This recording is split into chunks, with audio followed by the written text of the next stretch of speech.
Соңғы Mortal Kombat фильмі 2021 жылдың сәуірінде шықты.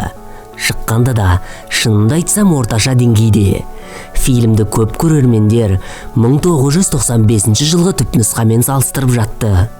Сол кездегі актерлердің харизмасы жекпе-жектерді қою деңгейі де екі есе жоғары болды. Өйткені бірінші фильмдегі актерлар сол рөлдер үшін жаралғандай. Бірақ сіз олардың қазір қайда екенін және Mortal Kombat фильмінің түсірілімі аяқталғаннан кейін олардың тағдыры қалай болғанын ойлап көрдіңіз бе? Біз бүгін маска астындағы актерлар туралы айтатын боламыз және видеоның соңында Гораны кім ойнағанын, ол образды қалай жасағанын айтамыз. Алдымен каналға жазылуды және ештеңені жіберіп алмау үшін қоңыраушаны басуды және видеомызға лайк басуды да ұмытпаңыздар. Рептилия. Кейт Кук. Сол кездегі Mortal Kombat фильміндегі барлық жекпе-жектерді еске түсіргенде Лю Канмен болған керемет көріністерден басқа шебердің рептилиямен эпикалық шайқасы еске түседі. Жер патшалығының жауынгері сияқты рептилияны да кәсіби каскадер және жекпе-жек шебері жапон-америкалық актер Кейт Хирабаяши Кук ойнады. Кит бала кезінен жекпе-жек өнерімен шұғылданған. Ол таэквондо, ушу және каратэмен айналысты. Каратэден 6 ақш чемпионаты мен 5 әлем чемпионатын жеңіп алды. Кейін бірте-бірте фильмдерге ауысты. 1995 жылы Кит рептилия рөлін ойнауға шақырылды. Рептилия экранда өте аз уақыт көрсетілгенімен Киттің Лю Канмен жекпе-жегі көпшіліктің есінде қалды. Mortal Kombat'тан кейін ол Beverly Hills Ninja фильмінде басты рөлді сомдады. Содан кейін Mortal Kombat'тың екінші бөлігінде Sub-Zero рөлінде болды. Содан кейін Куктың актер ретіндегі мансабы жоғала бастады. Қазір Кейт Калифорнияда спорт мектебіне ие. Онда ол болашақ каратэшілерді және киноиндустриядағы әріптестерін трюктар мен қиын рөлдерге дайындайды. Оның студенттерінің тізімінде Зои Салдана, Роза Салазар, Джимон Хунсу және тіпті режиссер Джеймс Кэмерон сияқты танымал актерлер мен актрисалар болды.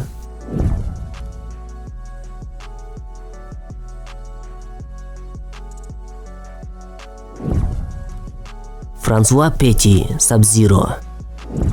Француздық жекпе-жек шебері, биші және жеке жаттықтырушы Франсуа Пети түсірілім алаңына ниндзялар массовкаларының бір ретінде түсті. Ол өзін тамаша көрсеткеннің арқасында кейін Sub-Zero дәрежесіне көтерілді. Бірақ актердің өзі басқаша мәлімдегенімен бірнеше ақпарат көздері осылай дейді. Мысалы, ол жобаға жекпе-жекті қоюшы хореограф ретінде шақырылып, бірақ ол екі бағытта жұмыс істеуге мәжбүр болған. Өйткені Sub-Zero рөліне лайықты ешкім болмады. Пети киноға түсуден басқа Тагава мен фильмдегі басқа жауынгерлердің жеке жаттықтырушысы болды. Пети тіпті Арнольд Шварценеггер мен Дуэйн Джонсонды жаттықтырды. 90-шы жылдары Дүниежүзілік күрес федерациясында дәрігер болып жұмыс істеді. 2000-шы жылдардың басында кинодан кетті. Шамасы оған лайықты ұсыныстар түспеді, немесе ол өз білгенін істеуге бел буды. Қазір ол Испанияның Малага қаласында фитнес орталығында жаттықтырушы болып жұмыс істейді. Онда бразилиялық джиу-джитсу мен каратэден сабақ береді.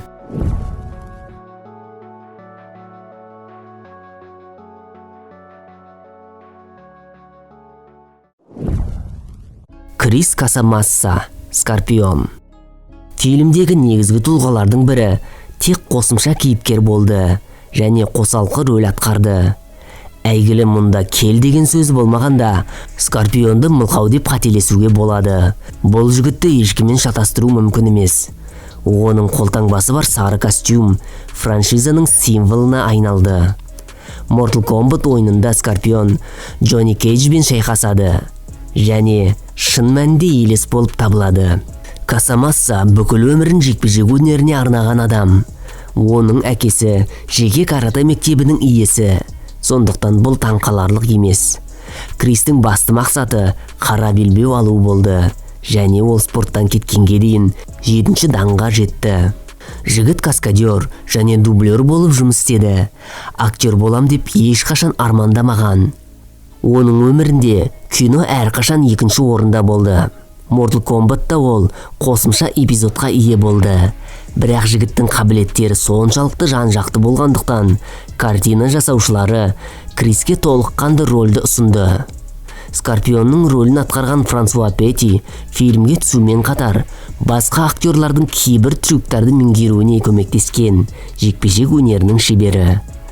Фильм шыққаннан кейін 3 жылдан өткен соң, актер қайтадан Скорпионға айналған аттас сериясы шықты.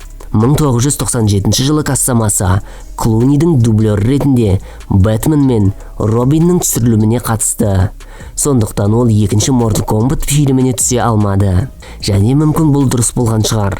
Mortal Kombat'тан кейін Кассамас актер, каскадер және дублер ретінде кішігірім рөлдерді сомдады. Крис тіпті Чак Норрис пен Техас Рейнджер Уокер сериясында жұмыс істеді. Бұл жерде қараңғылық оның соңғы кино жұмысы болды. Содан бері Крис еш жерде түспеді және қазір Калифорниядағы Red Dragon карате мектебінің президенті.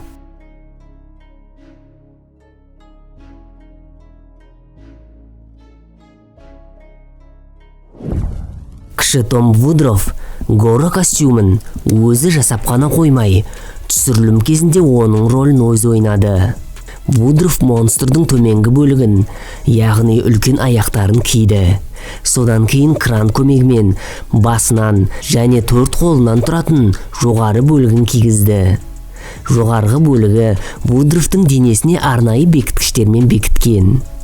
Ол жан-жақты не болып жатқанын бақылау үшін жоғарғы бөлігіне камера орнатылған және түсіру командасымен микрофон арқылы байланысқан.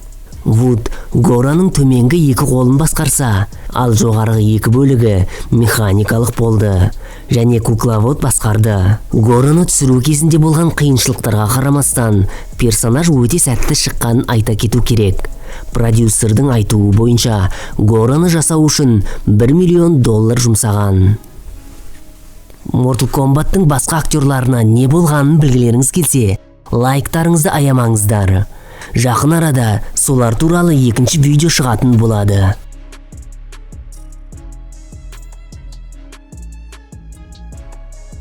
Ал мына сілтеме арқылы өтіп, біздің басқа да қызықты видеоларымызды тамашалаңыздар.